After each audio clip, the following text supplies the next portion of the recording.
अस्सलाम वालेकुम class. Welcome सलाम मैम। ये शो हो रहा है आपको चार्ट? Yes ma'am. ये जो कल हम ग्रो चार्ट की बात कर रहे थे ना, ये वो है। ये इसके वर्टिकल में अगर हम देखें तो वेट एंड लेंथ है,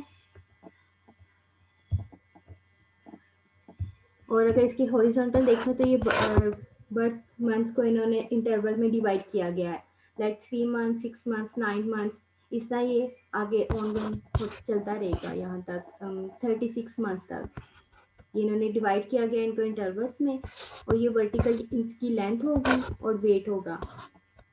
तो कल जो हम बात कर रहे थे, इसके जो वेट है वो मिनिमम इसके सेकंड और थर्ड से स्टार्ट हो जाएगी। ये परसेंटाइल है जहाँ से ये शो हो रहा है ना ग्राफ, ये परसेंटाइल है। यहाँ से ये वेट इनका स्टार्ट हो जाएगा, जहाँ से हमने जो बेबी हमारे पास आएंगे जिनका हमने वेट देखना है, या जिनको हमने ग्रोथ चार्ट के जरिए हमने उनका लेंथ और वेट देखना है, वो थर्ड से स्टार्ट हो जाएगा। और अगर हम उनकी लेंथ देखेंगे तो वो 45 और 50 मिनिमम, यहाँ से उनको हम देखना स्टार्ट कर देंगे। नजर आ रहा है आप सबको?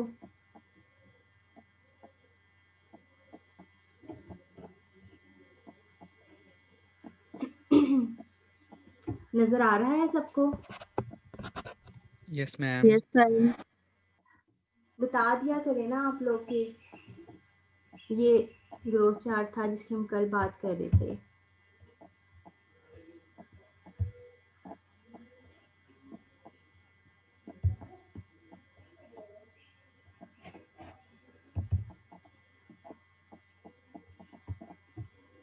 कल हमने यहाँ पे एंड की थी क्लास, ये on site and take home feeding.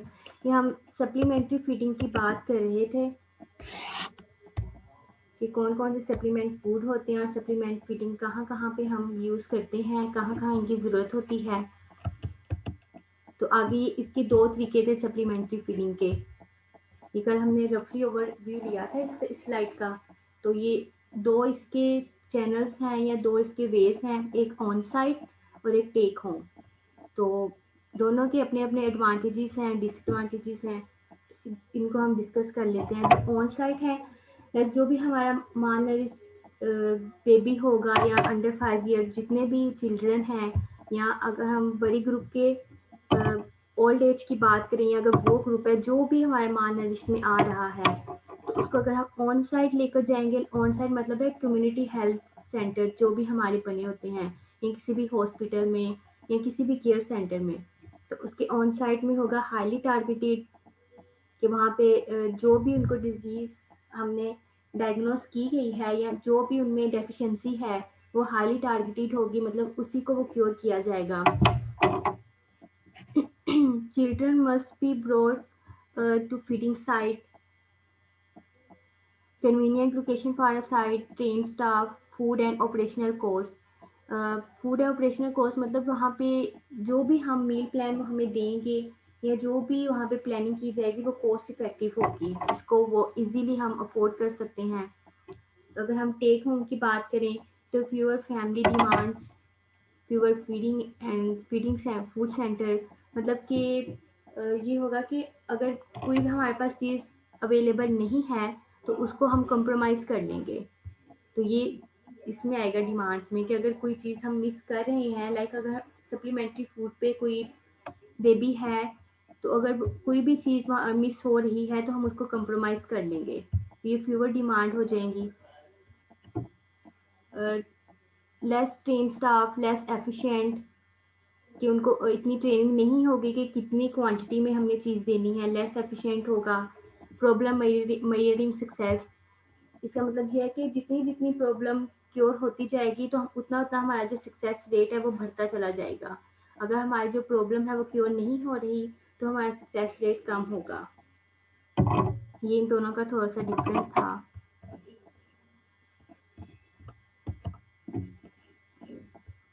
Next हमने ये स्टार्ट करना है कम्युनिटी बेस्ड न्यूट्रिशन इंटरवेंशंस। ये यहाँ पे चिल्ड्रंस का BMI एंड मदर्स बीएमआई जो हम अच्छी तरह जानते हैं उसको थोड़ा सा यहाँ पे डिस्कस किया गया है। लाइक अगर हम चिल्ड्रन की बात करें, अगर वो लेस देन -2.0 होगा तो वो बहुत पुअर होगा। लाइक जैसे हमें पता है कि बीएमआई अगर 18.5 से लेस होता है तो वो अंडरवेट में आ जाता है। इसी तरह अगर बेबीज को देखा जाएगा उनका स्कोर लेस देन 2.0 होगा तो वो पुअर में कंसिडर किया जाएंगे, और अगर वो ग्रेटर एंड इक्वल टू 2.0 होगा तो वो एडिक्वेट होंगे। अगर मदर्स की बात की जाए उनके बीएमआई की, तो अगर वो लेस देन 18.5 है तो उसमें food availability important, maternal care good despite good deprivation, इसमें ये सब आएगा कि क्योंकि वो अंडरवेट की तरफ जा रही हैं तो उनके लिए फूड अवेलेबिलिटी काफ़ी इम्पोर्टेंट है। मतलब उनकी जो डाइट है वो बिल्कुल ठीक नहीं है, उनकी मैटरनल केयर इम्पोर्टेंट है, और फूड डेप्रिवेशन मतलब जो वो फूड ठीक तरीके से नहीं ले रही हैं या अच्छी चीज़ों का इस्तेमाल नहीं कर रही अपनी डाइट में, उनकी वो सारी इम्पोर्टेंट है यहाँ पे। और अगर वो 18.5 से ग्रेटर या इक्वल है तो मैटरनल एजुकेशन आ जाएगा एंड लो प्रायोरिटी आ जाएगा। लाइक 18.5 से 24.9 हेल्थी रेंज है, तो इसलिए वो जो एक माल नरिश की रेंज में थी वहाँ से वो निकल आई हैं।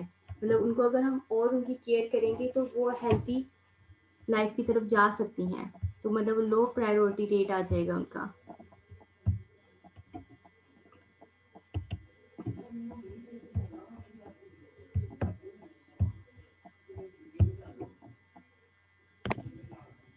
आगे ये है theories and models of health behaviour change. Ma'am जी मैम जो ऊपर हमने बीएमआई का पढ़ा है वो उन्होंने चिल्ड्रन और मदर दोनों को रिलेट किया है। ये हाँ जी, ये मैंने उनके बारे में थोड़ा सा बताया है कि अगर वो 2.0 से कम होंगे तो किस रेंज में आ रहे हैं। ये अलग अलग बताया गया है चिल्ड्रन का और मदर का कि मैम अगर और एडुकेट में क्या बताया है? एडिकेट में ये है कि मतलब पुअर रेंज में नहीं है, मतलब वो नॉर्मल रेंज की तरफ आ रहे हैं, हेल्दी रेंज की तरफ। Okay ma'am. लेस देन अगर होगा तो वो मैम पुअर जी स्कोर है। जी ये जी स्कोर जो है ये चिल्ड्रन का बीएमआई को हमने यहाँ पे कंसिडर किया है। जैसे ये मदर्स मैम बीएम तो 19.5 से 24.5 नहीं होती। 19.5 से नहीं 18.5 से होता है। 18.5 से हाँ तो जी ये 2 पॉइंट ये चिल्ड्रंस का है, जो चिल्ड्रंस का है जब आपने इंटर्नशिप वगैरह की होगी तो उनको उनके हाइट वेट और बीएमआई निकालने का तरीका अलग होता है। उनका हम जी स्कोर निकालते हैं। जो बेबीज हमारे अंडर 5 इयर्स होते हैं उनका हम नॉर्मल जैसे हम बीएमआई कैलकुलेट करते हैं ना, वेट इन केजी मैम मीटर स्क्वायर, उससे डिफरेंट होता है इनका तरीका चिल्ड्रंस का। तो ये वहाँ पे उनके स्कोर की बात कर रहे हैं कि अगर उनकी लाइक अगर हम इससे कंपेयर करेंगे हमारा 18.5 से कम होगा तो वो अंडरवेट हो जाएगा। 18.5 से 24.9 तक रेंज होगी हमारी बीएमआई की। अगर हम एडल्ट की बात करें तो वो हेल्थी में कंसिडर होगा, मतलब ये जो हम आम यूज करते हैं। लेकिन अगर बेबीज का बीएमआई निकालने का तरीका डिफरेंट होता है, शायद आपने प्रैक्टिकल में किया हो। किया है आपने? नो मैम अभी तो ये नहीं किया जी स्कोर। ये शायद 8th सेमेस्टर में आपको करवाया जाएगा कि बेबीज का बीएमआई कैसे निकालते हैं। वो डिफरेंट होता है हम एडल्ट से। तो वहाँ यहाँ पे उनकी रेंज बताई गई है कि अगर वो 2.0 से कम होगा तो पुअर रेंज होगी, अगर 2.0 से ज़्यादा जा रहा है तो वो हेल्थी रेंज की तरफ आ रहे हैं। Okay ma'am thank you.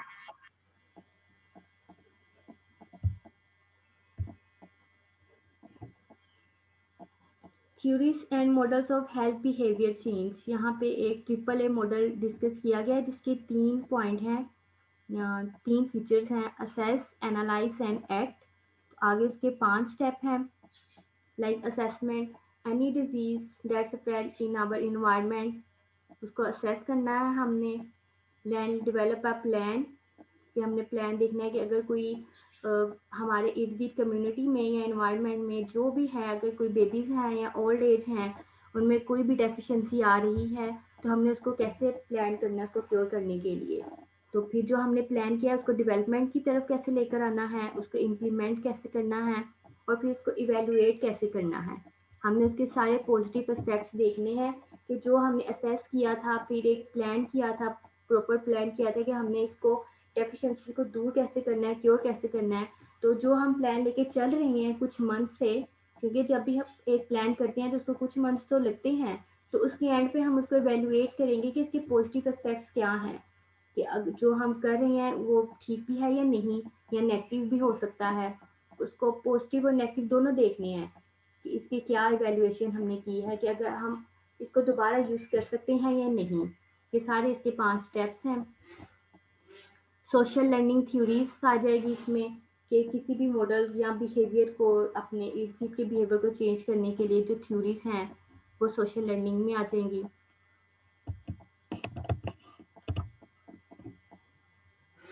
Framework for planning nutrition education, यहाँ पे एक फ्रेमवर्क है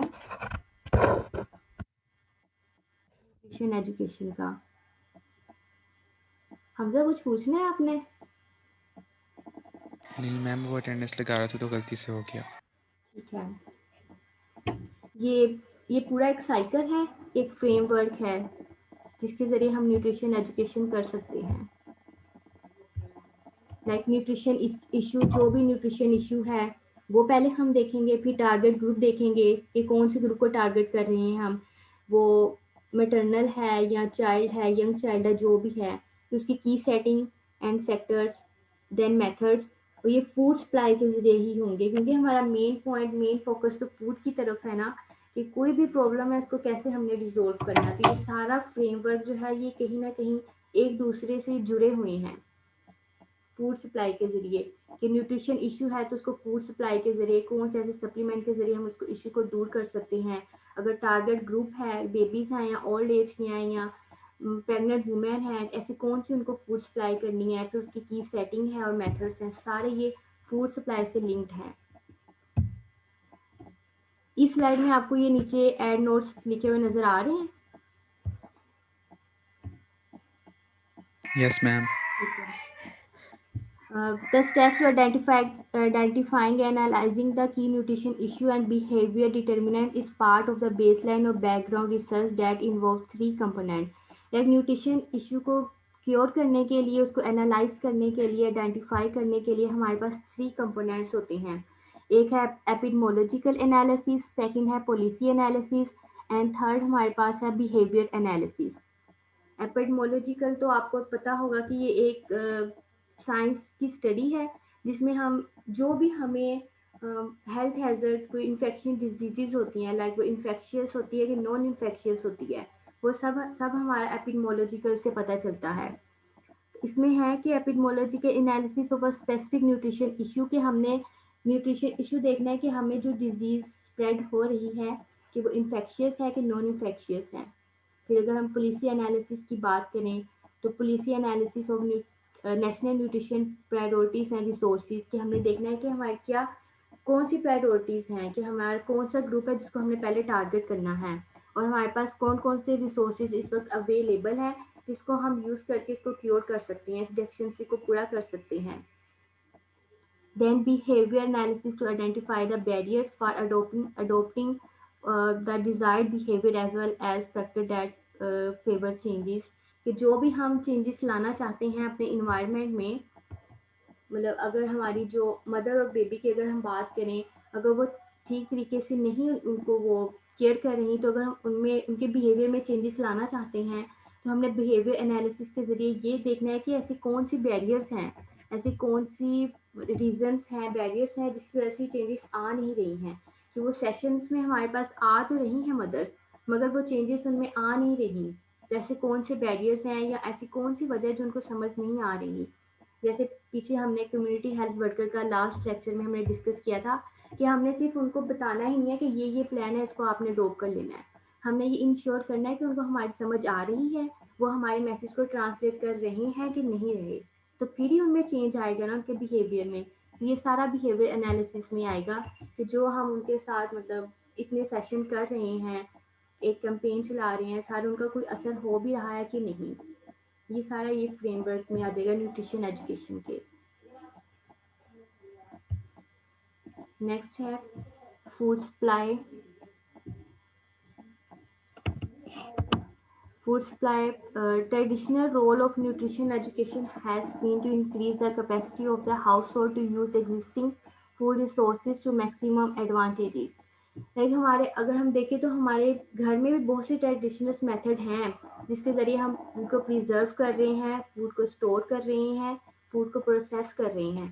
तो यहाँ पे वो कह रहे हैं कि हमने अपने पुराने तरीकों को ही हमने यूज़ करना है और जो भी हमारे पास फूड रिसोर्सेज हैं उससे हमने एडवांटेजेस लेने हैं कि जो भी हम पुराने तरीकों से फूड को प्रिजर्व कर रहे थे उन्हीं को हमने यूज़ करके अभी भी अपनी फूड को सेव करना है और स्टोर करना है।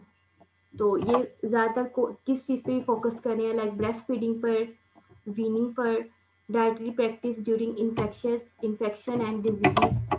लाइक अगर किसी छोटे बेबी को अगर कोई इन्फेक्शन हो गया है या डिजीज़ डायग्नोस हो गई है या मदर को इन्फेक्शन हो गया या डिजीज़ डायग्नोस हो गई है, तब भी हमने डाइटरी प्रैक्टिस कैसे जारी रखनी है, कंटिन्यू कैसे रखनी है, उस पर फोकस है। Nutrition during pregnancy and lactation कि कौन से सप्लीमेंट या कितनी कैलोरीज हमने उनकी बढ़ानी है ड्यूरिंग प्रेगनेंसी या लैक्टेशन, ये सब उस पर फोकस होगा। फूड प्रोसेसिंग एंड स्टोरेज कि हमने फूड को ख़राब होने से कैसे बचाना है, उनको स्टोर कैसे करना है। इन सारी चीज़ों पर फोकस हमने कैसे करना है, हमने ट्रेडिशनल तरीक़ों से करना है। कुछ जो हमें पता है, जो हम ऑलरेडी यूज़ कर रहे हैं, उन्हीं को हमने इस्तेमाल करते हुए अपनी इन सारी चीज़ों पर फोकस करना है।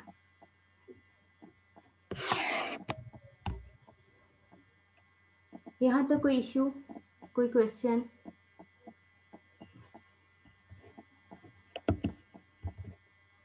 No ma'am.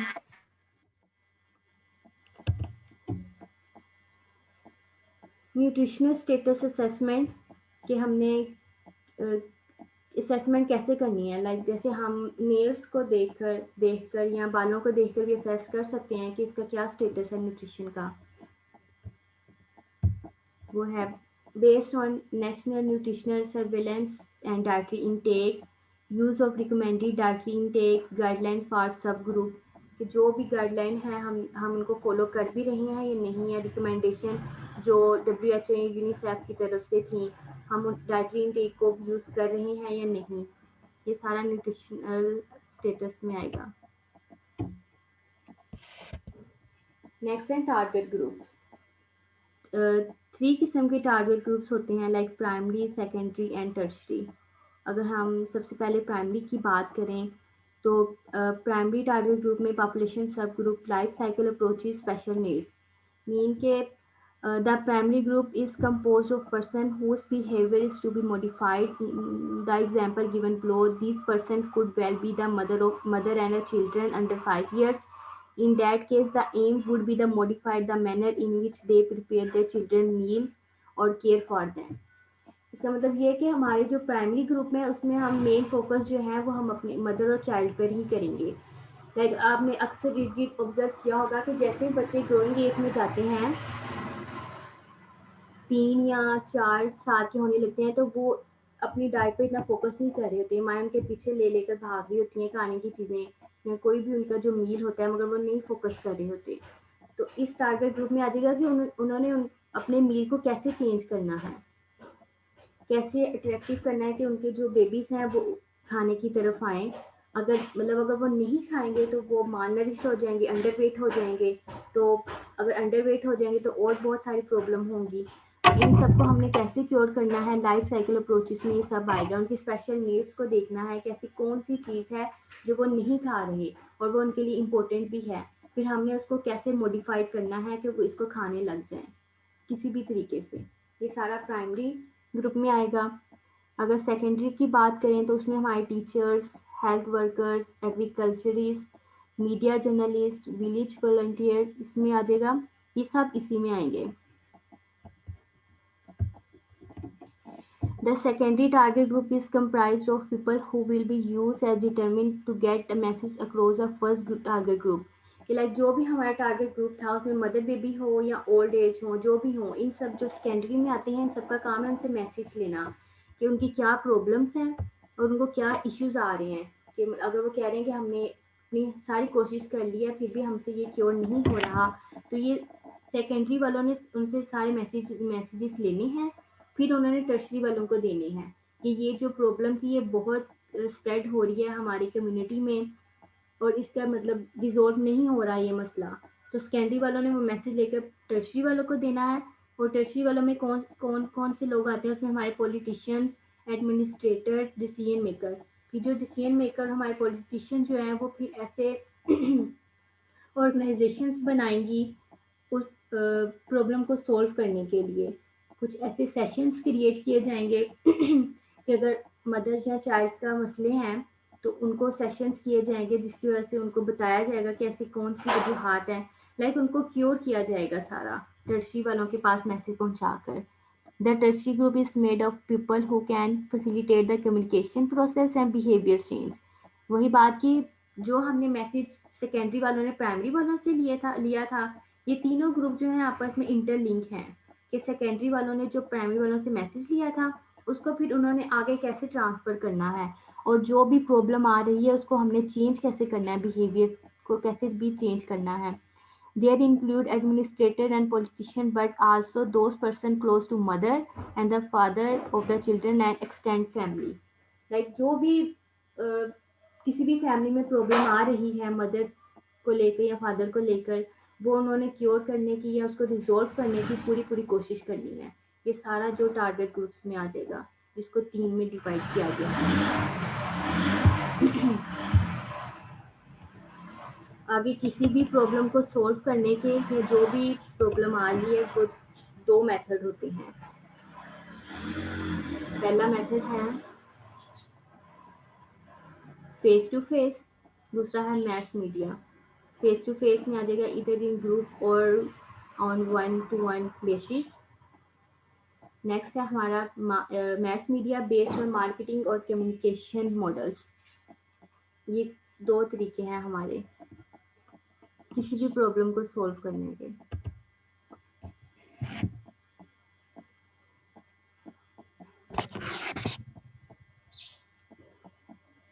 यहाँ तक कोई प्रॉब्लम?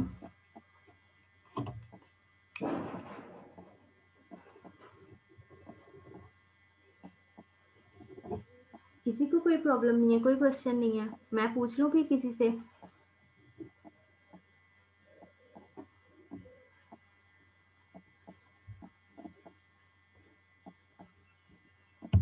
इस स्लाइड की समझ आई है?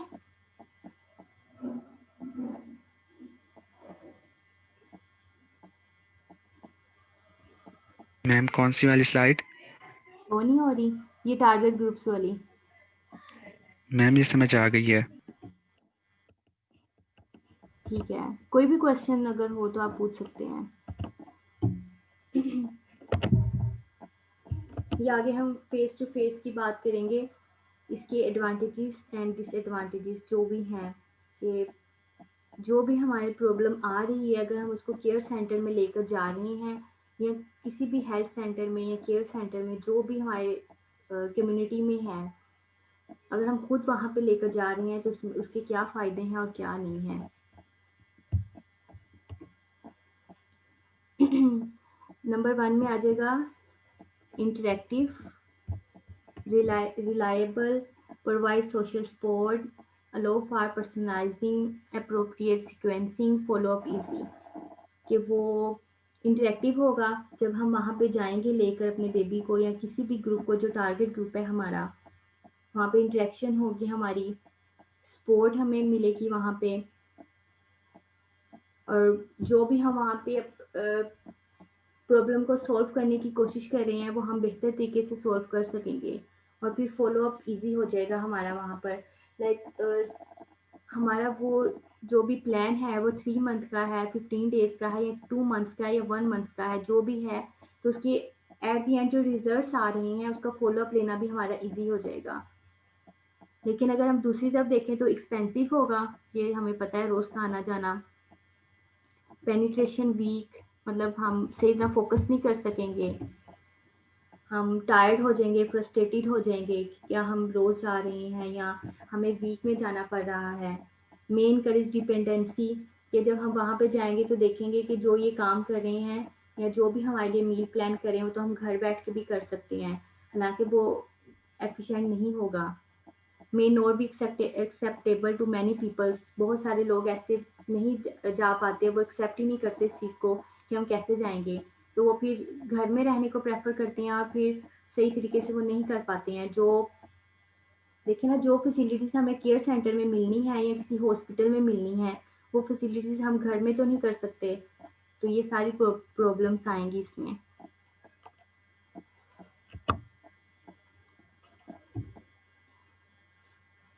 ये लास्ट स्लाइड है इस सब की। The positive deviance approaches. The positive refers to a phenomena that exists in many resources poor communities. The finding that a few individuals and families employ uncommon beneficial practices that allow them and their children to have better health as compared to their similarly impoverished neighbors. Like अगर हम कुछ individuals की बात करें, इस point में यह है कि अगर हम कुछ इंडिविजुअल्स की बात करें या कुछ फैमिलीज की बात करें, अगर वो हेल्थ केयर फैसिलिटीज़ ले रही हैं या वो केयर सेंटर जा रही हैं, अगर हम उनको एक ऐसे ग्रुप से कंपेयर करें कि जो केयर सेंटर नहीं जा रही हैं, तो उनमें वाज़ेह फ़र्क होगा कि जो वहाँ पे बेनिफिशियल प्रैक्टिसेस ले रही हैं तो उनकी हेल्थ भी बेटर होगी एज़ कम्पेयर टू उनके जो नहीं वहाँ पे जा रहे। तो ये उनमें ये वाज़ेह डिफरेंस होगा। सेकंड पॉइंट अगर हम देखें तो these behavior are likely to be affordable, acceptable, and sustainable by the wider community because they and already practices them. Like जो वहाँ पे जा रहे हैं किसी भी सेशन को अटेंड करने या किसी भी केयर सेंटर में, तो उनके बिहेवियर से ये पता चलना शुरू हो जाएगा। वो कैसे कि उनकी जो घर में प्रैक्टिसेस हैं वो बेहतर हो जाएंगी, तो वो एक्सेप्टेबल भी होगा, सस्टेनेबल भी होगा। उनके बिहेवियर से साफ पता लग जाएगा क्योंकि वो प्रैक्टिस कर रहे हैं एज कम्पेयर टू उनके जो नहीं जा रहे। तो ये पॉजिटिव के 2 पॉइंट्स यहाँ पे हैं। यहाँ पे ये जो हमारी स्लाइड्स हैं एंड हो रही हैं, ये मैंने कल शेयर कर दी थी, ओपन हो गई थी सबको? Yes ma'am. फिर भी आप ये सारी स्लाइड्स देख आइएगा, अगर कहीं भी किसी भी स्लाइड में कोई इश्यू हो तो हम वो दोबारा डिस्कस कर लेंगे फ्राइडे वाली क्लास में। मैम ये कोर्स थोड़ा कॉम्प्लिकेटेड नहीं है? मुझे तो इजी लग रहा है। मैम आप इस जब पढ़ाती सेंस हैं तो में इजी पढ़ाती हैं, इसमें लिखा मुश्किल हुआ है, पता नहीं समझ नहीं आती वर्डिंग की। तो यहाँ पे लेक्चर का मकसद ही यही है ना कि चीज़ों को आसान करके कैसे बताना है। तो ये जो मैं मैम आप हम भी वैसे आसान करके लिख सकते हैं।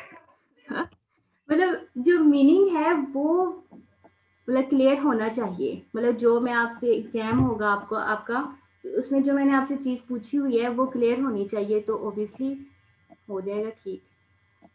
देखिए ना, ये जो स्लाइड्स मैं आपको शो कर रही हूँ, तो मैं इसी को एक्सप्लेन करती हूँ ना यहाँ पे। तो अगर आप मेंटली प्रेजेंट होते हैं सारे, तो मेरा नहीं ख्याल मुश्किल होगी। और मैं आपको बार बार पूछती हूँ कि अगर कहीं पे कोई मुश्किल है या कोई क्वेश्चन है, आप मुझसे पूछ लें। अगर यहाँ पे नहीं आपको पता चल रहा तो नेक्स्ट क्लास में आप मुझसे पूछ लें। जी मैम, नेक्स्ट क्लास में लास्ट में पूछेंगे इंशाल्लाह। बाकी इंशाल्लाह। ये कोर्स इतना मुश्किल नहीं है, nutrition policy and public health. जब हमने ये पढ़ा था तो ये हमें इजी लगा था काफ़ी एज़ कम्पेयर टू बाकी अपने न्यूट्रिशन सब्जेक्ट के, क्योंकि ये हम बार बार एक ही बात करी जा रहे हैं कि हमारी कम्युनिटी में कौन सी प्रॉब्लम्स हैं, हमने उनको कैसे रिजोल्व करना है, और ये कौन से उनके ये बिहेवियर है। मतलब ये जो अब सामने जो स्लाइड चल रही है, बार बार यही स्टेप्स हैं कि हमें असेस कैसे करना है, प्लान कैसे करना है, फिर डेवलपमेंट कैसे करनी है, उसको इम्प्लीमेंट कैसे करना है, वैल्यूएट कैसे करना है। अगर हम इसको देखें तो बार बार एक ही चीज़ रिपीट हो रही है। फिर भी आप देखें तो हम पढ़ने की स्पीड थोड़ी सी कम भी कर लेंगे अगर आप लोग कहेंगे तो, अगर मुश्किल आ रही है तो। अगर किसी भी स्लाइड में कोई भी मुश्किल है पूछ सकते हैं मुझसे नेक्स्ट क्लास में। मैम ये जो डिसएडवांटेज है पेनिट्रेशन वीक, इसका क्या मतलब है? इसका मतलब ये है कि हम फोकस नहीं सही कर सकेंगे। अगर हमें वीक में 2 बार या वीक में 1 बार जाना पड़ रहा है तो हम टायर्ड हो जाएंगे कि हमें बार-बार जाना पड़ रहा है। हमें लाइक ये ऊपर वाला बहुत एक्सपेंसिव भी है, हमें बहुत कुछ सफ़र करके जाना पड़ रहा है वहाँ पर, बहुत सारी चीज़ों को देखकर। जैसे अगर हम अपनी डेली लाइफ़ की बात करें, अगर हमने कहीं जाना है तो हम बहुत कुछ अपना एक पूरा प्लान करते हैं तो फिर जाते हैं ना, तो फिर हम सही फोकस नहीं कर पाएँगे कि हमने वापस भी आना है, फिर हमें दूसरे काम भी देखने हैं। हम फ्रस्ट्रेटेड हो जाएँगे एक चीज़ को बार-बार करके। तो हम उसको सही तरह फ़ोकस नहीं कर सकेंगे अपनी जो हम जिस मकसद के लिए वहाँ पे जा रहे हैं। और वो और एक्सपेंसिव भी मैम होगा। ये थर्ड एडवांटेज बता दें। Provide social support. जी। इसके एडवांटेजेस ये है कि अगर हम वहाँ पे जा रहे हैं तो हमारी इंटरेक्शन भी होगी वहाँ के लोगों से, वहाँ का जो भी हमारा हेल्थ वर्कर स्टाफ है, और वहाँ पे हमारी सोशल सपोर्ट भी होगी कि अगर हमें कोई भी मतलब जब हम वहाँ पे जाएँगे तो हमारी पूरा सेशन होगा तो हमसे वो क्वेश्चनिंग भी तो करेंगे ना। लाइक जैसे हमने इंटर्नशिप्स की होंगी आप में से बहुत से लोगों ने, जब हम फॉलो अप या उनसे परफॉर्मा फिल करवाते हैं तो हम उनका सारा बैकग्राउंड जानने की कोशिश करते हैं कि उनको ऐसी कौन सी प्रॉब्लम आ रही है कि ये अंडरवेट में जा रहा है या ओवरवेट हो रहे हैं। तो उनको फिर प्रॉब्लम को सॉल्व करने के लिए हम उनको सपोर्ट करेंगे सोशली, इमोशनली भी और सोशली भी, कि ऐसी कौन सी वजह हैं। तो मेंटली भी हर किस्म की सपोर्ट हम वहाँ पे हमें मिल सकती है या हम दे सकते हैं जो हमारे पास वहाँ आ रहे हैं। क्लियर है? Yes ma'am. 2 मिनट रह गए क्लास खत्म होने में, पूछ लें और फिर पूछना है तो, नहीं तो फिर फ्राइडे की क्लास में। आप में से ना यस मैम। कितनी स्ट्रेंथ है आपकी क्लास की? मैम मॉर्निंग इवनिंग दोनों? हाँ जी। मैम 120। और ये आपके इतने प्रेजेंट नहीं होते हैं। मॉर्निंग का सीआरबी और इवनिंग का सीआरबी आप अपने अपने क्लासमेट्स को बता दें कि एंड में लेक्चर शॉर्टेज हो जानी है, फिर मैं कुछ नहीं कर सकूंगी। Okay ma'am.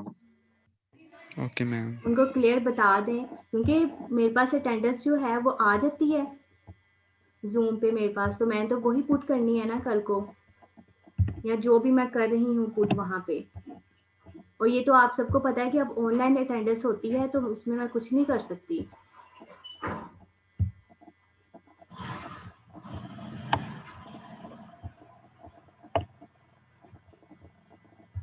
फिर इंशाल्लाह फ्राइडे की क्लास में नेक्स्ट स्लाइड्स देखेंगे। अल्लाह हाफिज। अल्लाह हाफिज़ मैम।